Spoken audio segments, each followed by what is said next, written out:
mempersembahkan kisah berfaedah untuk Ananda di rumah.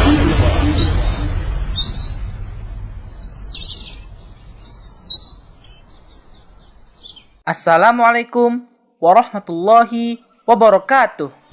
Adik-adik, jumpa lagi dengan kakak. Apa kabarnya? Semoga kita semua selalu dalam lindungan Allah Ta'ala. Adik-adik, masih ingat kan? Terakhir kita sampai pada kisah peristiwa Bir Maunah yang menjadi sebab perang selanjutnya. Nah, perang apa ya adik-adik? Yuk, kita simak ceritanya.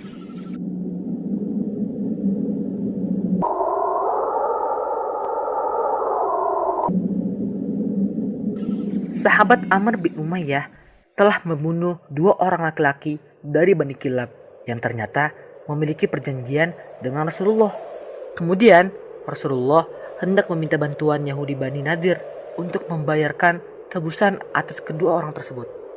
Namun adik-adik, orang-orang Yahudi itu ternyata ingin mencelakai Nabi dengan berpura-pura ingin membantunya. Rasulullah saat itu diminta untuk bersandar ke dinding. Lalu, cara diam-diam, mereka naik ke loteng dan akan melemparkan sebuah penggilingan di atas kepala beliau adik-adik. Sangat jahat sekali adik-adik. Namun, datanglah pertolongan Allah. Jibril pun memberitahu rencana jahat Yahudi itu kepada Rasulullah SAW. Beliau pun segera bangkit dan segera kembali ke Madinah. Setelah itu, Rasulullah mengirim utusan untuk memberitahu mereka untuk keluar dari Madinah dalam waktu 10 hari. Jika tidak, maka kaum muslimin akan menyerang mereka. Saat itu, Abdullah bin Ubay menjanjikan dukungan dalam bentuk pasukan adik-adik dan meminta mereka untuk jangan pergi karena mereka merasa banyak yang membela. Maka pimpinan Bani Nadir, Huyai bin Akhtab, menyampaikan bahwa mereka tidak akan keluar. Kami tidak akan keluar dari kampung ini. Berbuatlah semaumu. Begitu katanya adik-adik. Mendengar berita itu, Rasulullah dan para sahabatnya berangkat menuju perkampungan mereka dan mengepung benteng Bani Nadir selama 6 hari. Benteng tersebut dilempari panah dan batu. Pohon-pohon kurma mereka pun ditebang dan dibakar oleh pasukan muslimin. Ternyata Abdullah bin Ubay tidak menepati janjinya adik-adik. Tidak ada satupun bantuan itu. Akhirnya Yahudi Bani Nadir pun menyerah. Mereka diperintah Rasulullah untuk keluar hanya membawa wanita, anak cucu, dan dilarang bawa senjata. Harta rampasan yang didapat namanya fai', yaitu harta yang diperoleh tanpa melalui peperangan.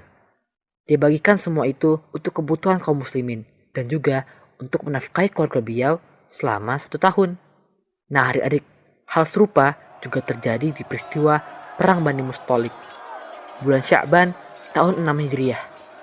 Dalam rampasan perang ini, Rasulullah juga menawan salah satu putri pemimpin Bani Mustalik, yaitu Juwairiyah bintu Al-Harith. Kemudian dia meminta untuk dimerdekakan oleh Rasulullah dan dia juga menyatakan keislamannya. Akhirnya Rasulullah pun menikahinya.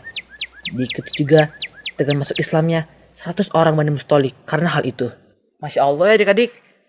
Nah, adik-adik, setelah kepulangan Rasulullah dari Bani Mustalik, terjadi satu peristiwa besar lagi, yaitu Hadithul Ifk atau berita dusta. Seperti apa ya adik-adik ceritanya? Yuk, simak kisahnya.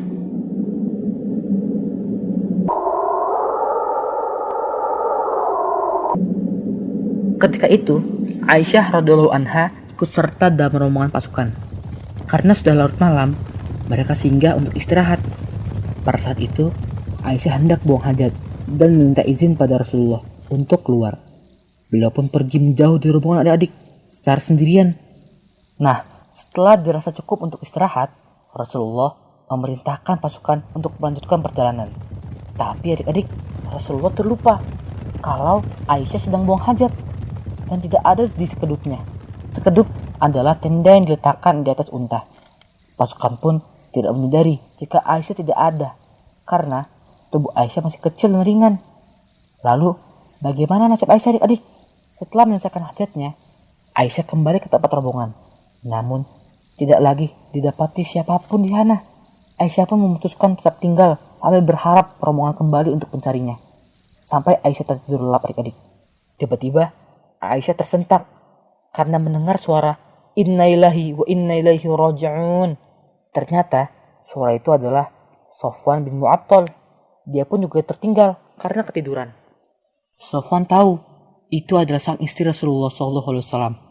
Tanpa berbicara sedikit pun, Sofwan menuntun untanya untuk mendekat pada Aisyah. Lalu, Aisyah pun naik ke punggung unta tersebut. Mereka kemudian melanjutkan perjalanan menyusul rombongan. Beberapa saat kemudian, sampailah mereka berdua pada rombongan. Kemudian, tersebarnya berita dusta adik-adik. Yang menyebarkannya adalah Abdullah bin Ubay yang telah merancang berita tersebut dan menyebarkannya.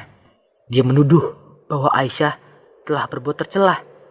Tidak semua kaum muslimin percaya adik-adik. Namun, ternyata berita itu tak tersebar luas. Sampailah berita dusta itu kepada Aisyah.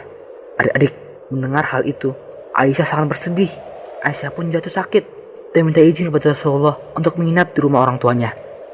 Kedua orang tuanya pun sedih ketika melihat keadaan ini. Sampai pada suatu hari, Rasulullah datang untuk menengok. Rasul berkata, "Wahai istriku, telah sampai kepadaku berita tentangmu. Kalau engkau bersih dari itu, Allah pasti memudahkan urusanmu. Namun, jika tidak, segeralah bertobat, sebab Allah akan mengampuninya." Adik-adik, air mata Aisyah pun semakin deras adik-adik. Aisyah pun kemudian berkata, "Aku tahu kalian sudah mendengar omongan orang-orang dan kalian memercayainya. Kalau aku katakan bahwa aku bersih, kalian pasti tidak percaya. Sedangkan Allah Maha mengetahui bahwa aku memang bersih. Sebaliknya, kalau aku membenarkan berita itu, kalian pasti memercayainya. Demi Allah, aku hanya bisa mengatakan seperti apa yang diucapkan oleh ayah Nabi Yusuf. Kesabaran yang baik itulah kesabaranku. Allah sajalah yang dimohon pertolongannya terhadap apa yang diceritakan." Yusuf ayat 18. Aisyah pun kembali ke pembaringan sambil menangis. Dia berharap Allah membersihkan dirinya dari tuduhan-tuduhan itu.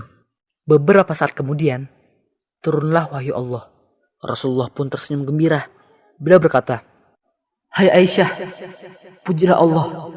Sesungguhnya Allah telah membersihkanmu." Ruman, yaitu ibunda Aisyah berkata, "Berdirilah nak, menghadap Rasulullah." "Tidak," tolak Aisyah. "Demi Allah, saya tidak akan berdiri. Saya tidak memuji siapapun selain Allah." Kemudian adik-adik, Allah menurunkan firman-Nya. Itu surah An-Nur ayat 11-20. Rasulullah SAW lalu memerintahkan agar 3 orang sahabat yang ikut menyebarkan berita dusta itu dihukum cambuk. Masing-masing dicambuk dengan 80 kali. Cambukan loh adik-adik. Yang terkena hukuman itu adalah Hamnah bintu Jahash, Mustah bin Utsatsah, dan Hasan bin Thabit. Lalu, bagaimana dengan Abdullah bin Ubay adik-adik? Bukankah dia yang membuat berita dusta itu, lalu menyebarkannya? Mengapa dia tidak ikut kena hukuman cambuk ya adik-adik? Hal ini agar dosanya tidak dibersihkan di dunia adik-adik. Akan tetapi, di akhirat nanti, dia akan mendapatkan balasannya. Balasan di akhirat jauh lebih keras daripada balasan di dunia. Nah, adik-adik, kita jangan tiru kalau seperti itu ya adik-adik. Itu anak tercela loh. Nah, makin seru kan kisahnya? Kita juga harus bersabar dulu nih untuk audio selanjutnya. Insya Allah, kakak akan ceritakan lagi kisah seru lainnya. Sampai jumpa lagi ya di audio berikutnya. Wassalamualaikum warahmatullahi wabarakatuh.